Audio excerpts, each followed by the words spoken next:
Assalamualaikum warahmatullahi wabarakatuh. Inilah kisah pertama kali turunnya Al-Quran. Ketika usia Rasulullah SAW telah mendekati 40 tahun, beliau lebih senang mengasingkan diri. Itu beliau lakukan karena merasa tak nyaman melihat pemandangan kemusyrikan yang terjadi di sekitarnya. Ia pun meminta izin pada sang istri, Khadijah, untuk merenung dan mengasingkan diri.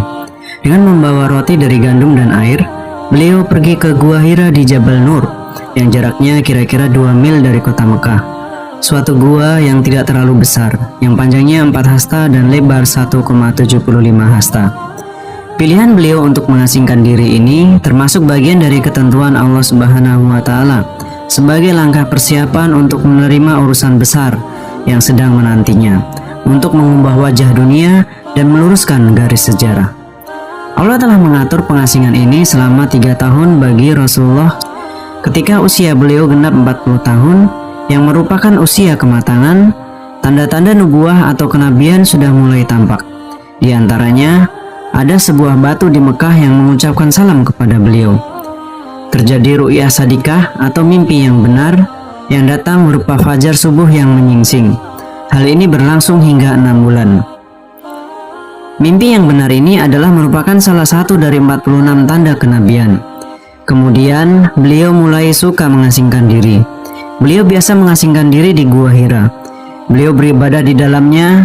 Beberapa malam kemudian beliau pulang kepada Khadijah, lalu membawa bekal untuk keperluan yang sama hingga turunnya wahyu itu. Saat beliau sedang berada di Gua Hira pada bulan Ramadan tahun 610 Masehi atau 13 tahun sebelum Hijriah, Malaikat Jibril mendatanginya dan berkata, "Bacalah." Rasulullah menjawab, "Aku tidak bisa membaca." Namun, malaikat tersebut menariknya dan memeluknya erat-erat sehingga Rasulullah merasa sesak. Kemudian, Jibril melepaskan Rasulullah dan sekali lagi berkata, "Bacalah." Hal itu terulang hingga 3 kali. Lalu Jibril melepaskan Rasulullah sembari mengucapkan ayat pertama hingga kelima surat Al-Alaq. Artinya, bacalah dengan menyebut nama Tuhanmu yang menciptakan. Dialah menciptakan manusia dari segumpal darah. Bacalah, dan Tuhanmu lah yang maha pemurah, yang mengajar manusia dengan perantara kolam. Dia mengajar kepada manusia apa yang tidak diketahuinya. Setelah Rasulullah mengucapkan bacaan itu, sang malaikat pun pergi. Namun, kata-kata itu terpatri dalam kalbunya. Dalam keadaan yang masih gelisah, Rasulullah pulang dan meminta Khadijah menyelimutinya. Tubuhnya ketika itu menggigil seperti dalam keadaan demam.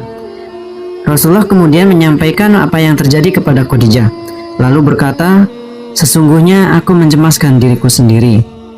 Khadijah dengan penuh kasih menenangkan suaminya, "Demi Allah, Allah selamanya tidak akan menghinakan engkau. Sesungguhnya engkau selalu menyambung tali persaudaraan, selalu menanggung orang yang kesusahan, selalu mengupayakan apa yang diperlukan, selalu menghormati tamu dan membantu derita orang yang membela kebenaran." Selanjutnya, Khadijah binti Khuwailid membawa Rasulullah menemui Warokah bin Naufal bin Asad bin Abdul Uzza, anak paman Khadijah. Warokah adalah penganut Nasrani yang taat pada masa jahiliyah, yang sudah tua dan buta. Ia mampu menulis kitab dalam bahasa Ibrani, bahkan menulis Injil dalam bahasa Ibrani dengan bagus. Khadijah berkata kepadanya, "Wahai putra pamanku, dengarkanlah cerita anak saudaramu ini." Warokah pun bertanya, "Wahai saudaraku, apa yang kau lihat?" Maka berceritalah Rasulullah tentang apa saja yang telah beliau lihat. Warokah kemudian mengomentari, "Ini adalah namus yang pernah turun kepada Musa alaihissalam. Andai saja aku masih muda saat itu, andai saja aku masih hidup ketika engkau diusir oleh kaummu." Spontan Rasulullah bertanya, "Apakah kaumku akan mengusirku?" Warokah menjawab, "Ya, tidaklah seorang pun membawa seperti yang kau bawa, kecuali pasti akan dimusuhi. Andai aku masih hidup saat engkau diutus, aku akan menolongmu dengan sungguh-sungguh." Warokah pun meninggal saat-saat turun wahyu. Wahyu sempat terputus setelah Rasulullah turun gunung.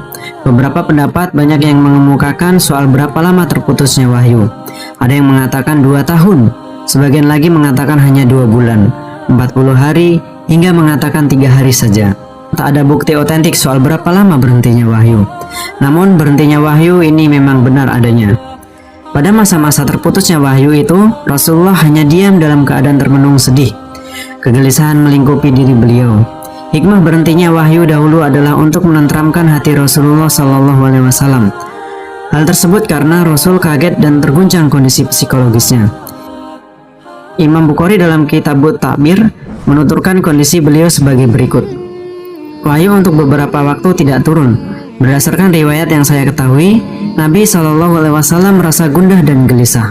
Hal ini diekspresikannya dengan bersih cepat ke puncak gunung, tempat gua Hira berada, lalu bermaksud menjatuhkan diri ke bawah. Tiba-tiba Jibril menampakkan diri dan berkata, "Hai Muhammad, engkau betul-betul seorang Rasul Allah." Maka hatinya kembali tenang, jiwanya kembali tentram, lalu beliau pun pulang. Ketika bayang-bayang kebingungan mulai surut dan beliau kembali menunggu-nunggu turunnya wahyu, Allah memuliakan beliau dengan wahyu untuk kedua kalinya. Setelah itu, Al-Quran turun berangsur-angsur selama kurang lebih 23 tahun. Sebagian meriwayatkan 22 tahun, 2 bulan, dan 22 hari. Selama itu, Al-Quran difirmankan Allah Subhanahu wa Ta'ala kepada Nabi Muhammad SAW sebanyak 30 juz yang terdiri dari 114 surat dan 6.666 ayat. Al-Quran turun di dua tempat, yaitu di Mekah yang kemudian ayatnya disebut Makiyah, dan diturunkan di Madinah yang disebut ayat Madaniyah. Demikianlah sejarah turunnya Al-Quran secara singkat, yang merupakan awal dimulainya masa kenabian Rasulullah Muhammad SAW yang memiliki Al-Quran sebagai mukjizat yang luar biasa.